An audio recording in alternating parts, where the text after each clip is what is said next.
हरे कृष्णा। आप सभी का स्वागत है। कल जैसे मैंने आप लोगों को भाग एक चौराष्टकम के विषय में बताया था और उसमें कहा था कि भगवान ने गोपियों के वस्त्र चुराए। तो मैंने आप लोगों से ये बात कही थी कि जो चीरहरण लीला हुई थी इसमें राधा जी क्यों नहीं थी। तो गर्ग संहिता के माधुर्य खंड में इस लीला का वर्णन है कि जब राम जी के रूप में भगवान मिथिला गए तो उस समय तक तो उनका विवाह नहीं हुआ था। सीता जी से विवाह तो हुआ नहीं था। अपने भ्राता के साथ और विश्वामित्र जी के साथ गए थे वो मिथिला में। जब स्वयंवर की लीला हो रही थी, यानी कि वहाँ पर बड़े बड़े राजा महाराजा राजकुमार आए थे और सीता जी का वरण करने के लिए, तो जब राम जी और लक्ष्मण जी मिथिला के नगर से निकल रहे थे तो मिथिला की कई जो कन्याएं थी उनके मन में एक कांता भाव उत्पन्न हुआ। कांता भाव अर्थात राम जी को देख करके उनके मन में ये विचार आया कि इतने सुंदर ये नवयुवक हैं, ऐसा होता कि ये हमारे पति होते। ये मिथिला की कई कन्याएं मन में विचार कर रही थी। तो भगवान ने उनको मन ही मन आश्वासन दिया। अब बोले कि इस जन्म में इस लीला में तो मैं एक पत्नी व्रता का नियम लिया हुआ हूँ, तो मैं तुम्हारी इच्छा को पूर्ण करूँगा। जब द्वापर युग आएगा तो उसमें मेरा कृष्ण अवतार होगा, तो तुम लोगों को मैं वो सौभाग्य अवश्य दूंगा। तो इस कारण से वहाँ पर राधा जी नहीं थी। तो ये जो मिथिला की कन्याएं थी, जब लीलाएं पूरी हो गई रामचंद्र जी की, तो इनको भगवान ने कहा कि अब तुम व्रज में जाओ, वहाँ अवतार लो और मैं भी आऊँगा।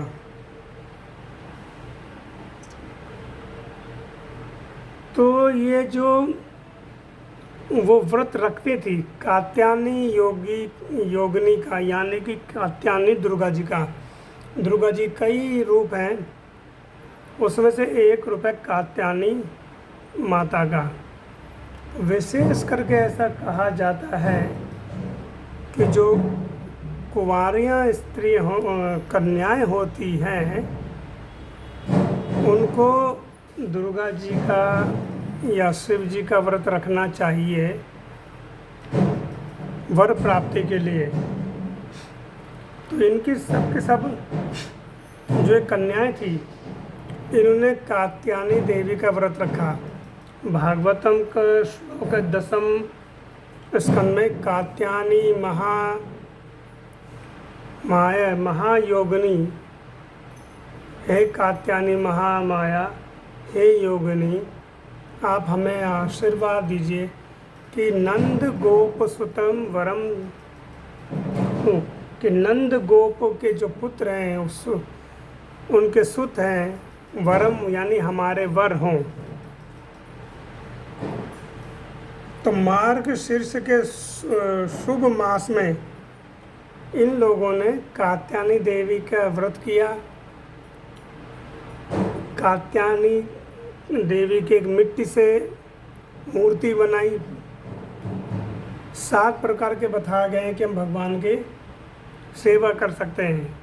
बालू से, रेत से, या सोने, चांदी और तेल वाला तेल चित्र, तेल मतलब जिसे लेमिनेशन बोलते हैं हम लोग, पाषाण से, काष्ठ से, इस तरह की लकड़ी बना करके हम भगवान की या किसी भी देवी देवता की पूजा कर सकते हैं। तो इन्होंने क्या किया कि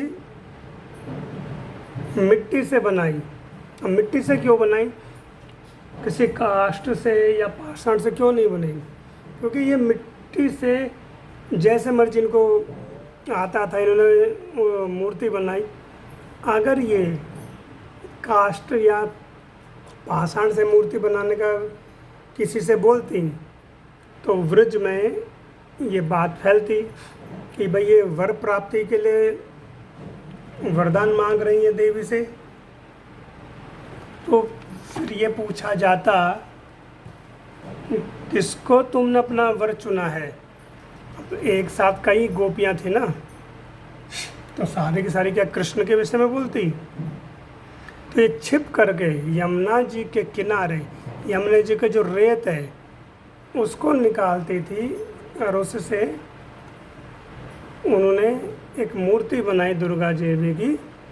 और सोष्टर मतलब 16 प्रकार के विधि मतलब होती है भगवान की अर्चना करने के लिए, जिसमें धूप, दीप, नैवेद्य, जल, पुष्प होते हैं और फल होते हैं। इसमें 16 प्रकार के वस्तुएं होती हैं, जैसे षोडश बोला जाता है।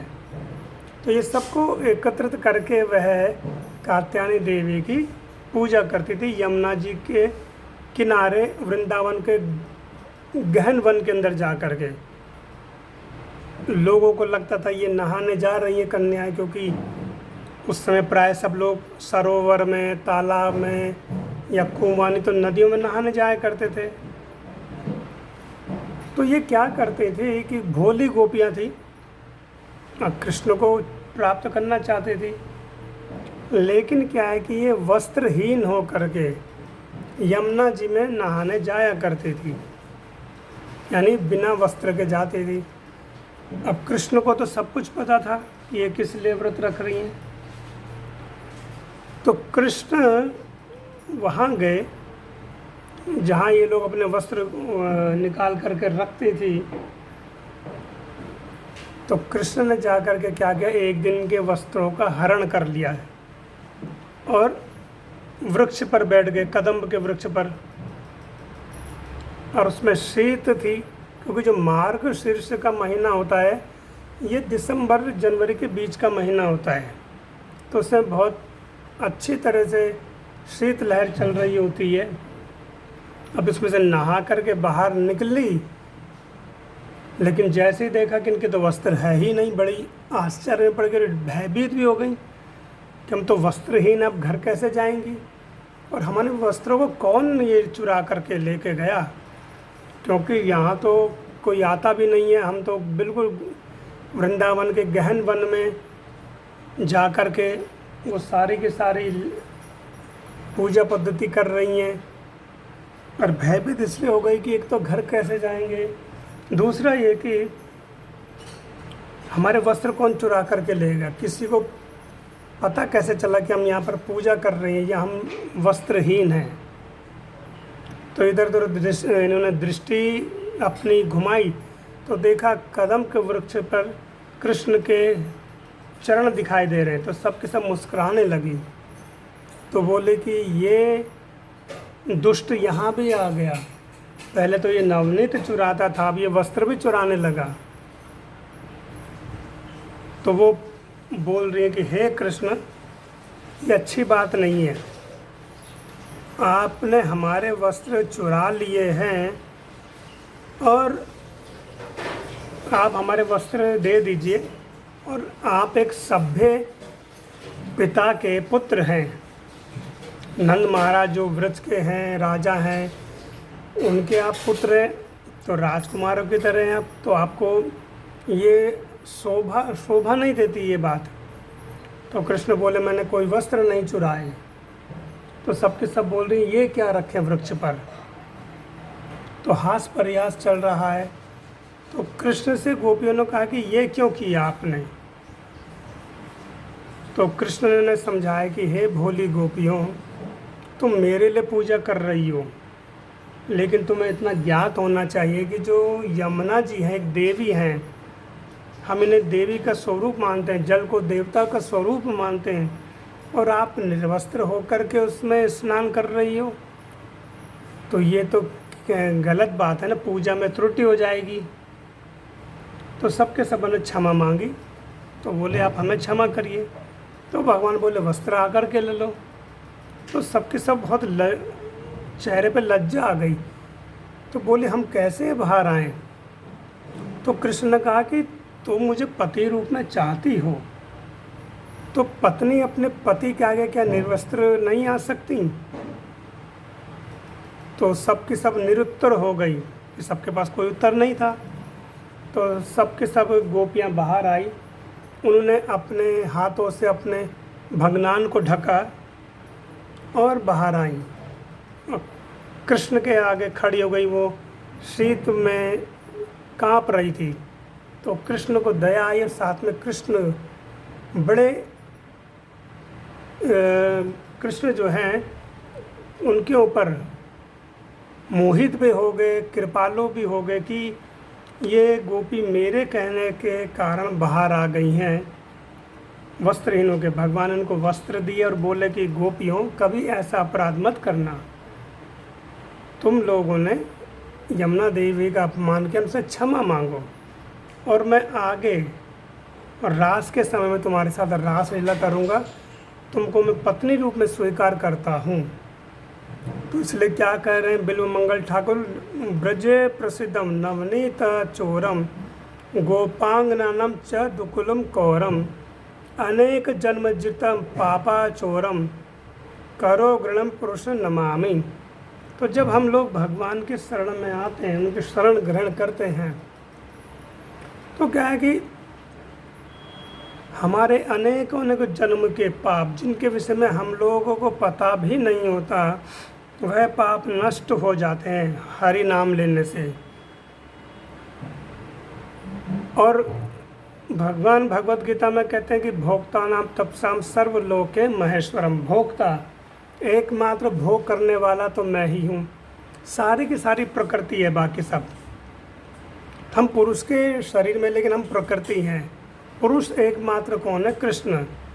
तो इसलिए कृष्ण के आगे आने में गोपियों को कोई लज्जा भी नहीं हुई।